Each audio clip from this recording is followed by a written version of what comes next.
So Terence Bud Crawford stops Errol Spence Jr. Now, hate to say it, but generally speaking, who did not see that coming? Like, to be honest with you, I will be real. I was expecting that fight to be a lot more competitive. I was expecting, let me tilt this up a bit still. Yeah, I was expecting Errol Spence to get a couple of the early rounds. You got the first round, to be fair. I gave the first round to Spence. Second round, Spence was looking all right, but then Crawford was just sharp at that jab. Like, got him down in the second round. Third round, you could see that Spence was pissed. And also, by the way, I will say Spence was hurt. Yeah. He came at him. Crawford, obviously, yeah, he was just sharp all night. Fourth round, beat him up in the fourth round, beat him up in the fifth, beat him up in the sixth, dropped him twice in the seventh. Once again, beating him up in the eighth, and then yeah, stopping him in the ninth. Now, the rightful stoppage, weren't premature. Yeah, that fight had to be stopped because Spence was getting battered from pillar to post. Yeah, it was hurt a lot in that fight. Spence was hurt a lot. He was hurt to the body. He was hurt to the head. Like, yeah, he was getting battered. One thing I will say though, and I have to give it, you have to commend Spence for his warrior mindset. The guy never gave in. He's going in there like he fought with everything. But I've always said, yeah, and I've said it on a couple of channels, Undefeated, Lady Shan's channel. I think, yeah, those are the only two channels I was on there. And obviously a couple of men I talked to privately. I said, the difference is, like I said skill, but I said lifestyle. Lifestyle will make a difference in this fight. But the lifestyle was shown from the second round. Yeah. You could clearly see why they blackballed. Now, let me not use the word blackballed. You could see why they did not want and they avoided Crawford. You could see why. Yeah. There's no point for a rematch because you know what? The rematch is going to be the same outcome. We all know that. Yeah. People saying about, yeah, up on 154, Spence will be energized and all this kind of stuff there. It's going to be BS. Crawford's going to batter him again. And the next thing you're going to try and tell me, oh, yeah, it's to do with, oh, she's really call it. Yeah, it's to do with, the car crash. Yeah. Oh, it's all off. Yeah, all the excuses are coming from the LDBCQ, whatever. Like, those funny boy channels, the alphabet, rainbow flag channels, yeah? Now, first thing, it's Spence. Oh, Spence is going to win. Oh, no, Crawford's ducking Spence. Yeah, this is what you've always been hearing. Crawford's ducking Spence. Crawford don't want the fight. It's going to be crawfish. Yeah. When they fight, and I've said to everyone, what was Spence's game plan? I'm going to break him. That's what you hear all the time. I'm going to break him. Yeah. With Crawford lives the life. Yeah. Spence doesn't. And that is what it is. It's based on a lifestyle and it's based on skills. Spence had a lot in the toolbox. Sorry, not one talk about Spence. Crawford had a lot in the toolbox. Spence was very limited in what he had. And when that wasn't working and he was getting pushed back, and when I was saying the fight was done, is when Spence thought he could muscle Crawford and Crawford pushed him back in the second round. The way Crawford pushed Spence back. And I was like, mate, if you can't even handle him in the inside, it's done. That's when the fight was done.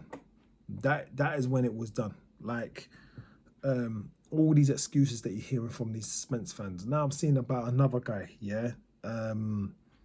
Some doctor or whatever, talk about Spence's neurological, I can never say that word, but neurological.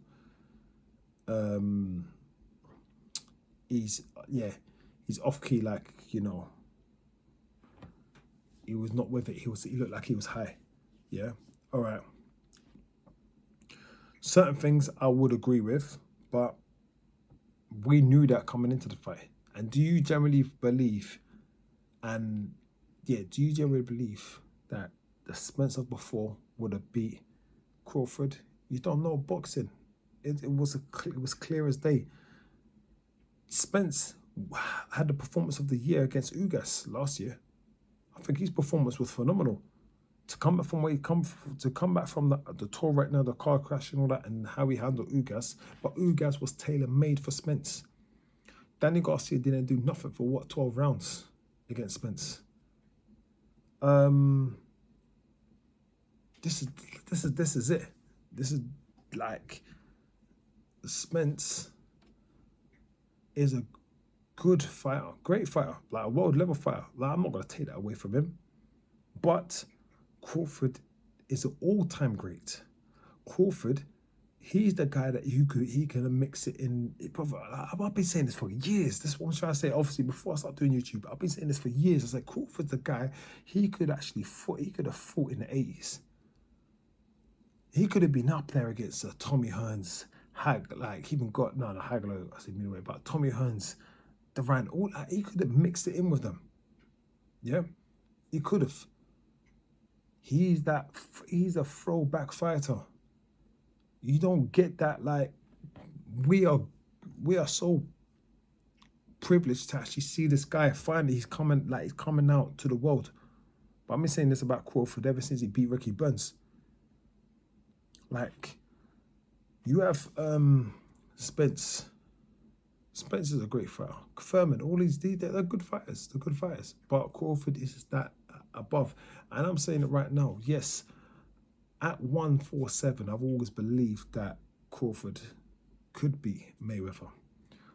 140 and all that, and below and all that, nah, no chance. Mayweather all day, every day. Like, but 147, yeah, Crawford for me, different breed. Different breed, different, like, he goes up there as an all-time great. And that's just keeping it 100. You have Spence, like I said, flat-footed. Don't know what that's, my Alexa, anyway. But yeah, there's a lot of things that Spence was very limited, and there was nothing much really Spence could do, and that's what it is. That's what it is. Like, cut the BS. Like I hear this doctor saying about when have you ever seen Crawford perform like that, mate? You know what? You know when that doctor said that, it just shows me your knowledge of the sport. It shows me your knowledge, and that is from there. It's like straight away, automatically, I switched off because you're just a Spence fan, but you don't know nothing. You do not know nothing about boxing. Yeah, you talk about Spence's lateral movement. Go watch. Tell me about when you see Spence. When have you ever seen Spence? Obviously, he does move lateral now and then, but he's forward back. Go watch all these fights. What are you talking about? You don't know nothing about boxing. So, like I said, all these people, you gotta watch who you listen to. You have to really watch who you listen to. Go watch when he fought. Show me the lateral movement when he fought Kell Brook. Yeah. And like I said, when I say lateral movement, you're saying about any time if he steps to the left or he steps to the right, his balance will go off. Bro, go watch that fight again. Spence never really move he never really fought lateral. He's flat-footed. There's nothing generally like all of those things there. Those are a load of excuses. Now I will say the accident definitely caused damage. Like, I'm not gonna lie about that. Does Spence sound a bit punchy? Does he slow his words a bit? Yeah, I would say he slightly is a bit slower now when he talks compared to before, but that's not an excuse because when those shots were getting licked at Spence, he knew where he was. And I'm not no doctor, but when certain shots were getting licked at him, he knew where he was. The shot that he got licked with Ugas, yeah, where he looks down and looks at the gum shield, yeah. or when he turned his back against Danny Garcia. Okay, cool. But if you're saying this, but then on the same subject, the shots that he got licked with Terence Crawford, I did not see him switch off or look down or anything like that. He was in the moment. So cut the BS. Talking about what is he about? He looked high and all this kind of stuff there. Spence, it could be nerves. Yeah, Spence looks nervous to me because you know he was in there against. This is it. You're in there now. You fight at 154.